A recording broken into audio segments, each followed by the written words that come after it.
اگر کوئی شخص صرف تنخواہ دار ہو جو کہ 70,000 روپے ماہانہ ہو، اس کے علاوہ کسی چیز کا مالک نہ ہو، تو کیا ایسا شخص کیا زکوٰۃ لے سکتا ہے جبکہ یہ تنخواہ 25ویں یا 8ویں دن تک چل پاتی ہے؟ دیکھیں، اس کے پاس اگر گولڈ نہیں ہے، سونا نہیں ہے، چاندی نہیں ہے، کوئی ایسی پراپرٹی جو استعمال میں نہ ہو وہ بھی نہیں ہے، گھر کا ایسا سامان جو پورے سال استعمال نہ ہوتا ہو وہ بھی نہیں ہے، ساری ضرورت کی چیزیں، استعمال کی چیزیں اس کے پاس موجود ہیں، اور اضافی کوئی پیسے بھی اکاؤنٹ میں یا کہیں اس نے سنبھال کے نہیں رکھے ہوئے، تو پھر اس کی اگر صرف 70,000 روپے تنخواہ ہے تو 70,000 روپے جس دن اس کو ملتے ہیں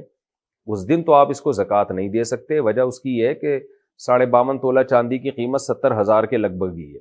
تو یہ صاحب نصاب ہو جائے گا، اس لیے اس کو زکوٰۃ نہیں دے سکتے۔ لیکن اگر یہ پیسے خرچ ہو جاتے ہیں اس کے اور کم ہو جاتے ہیں 15 تاریخ تک، 20 تاریخ تک، اور پھر یہ 30-35 ہزار تک اس کے پاس رہ جاتے ہیں، تو جب اس کے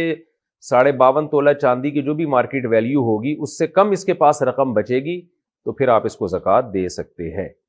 آپ نے بتایا 25ویں یا 8ویں دن تک یہ رقم چل پاتی ہے، تو 25ویں دن دے دیں ان کو زکوٰۃ جب یہ رقم ختم ہو جائے۔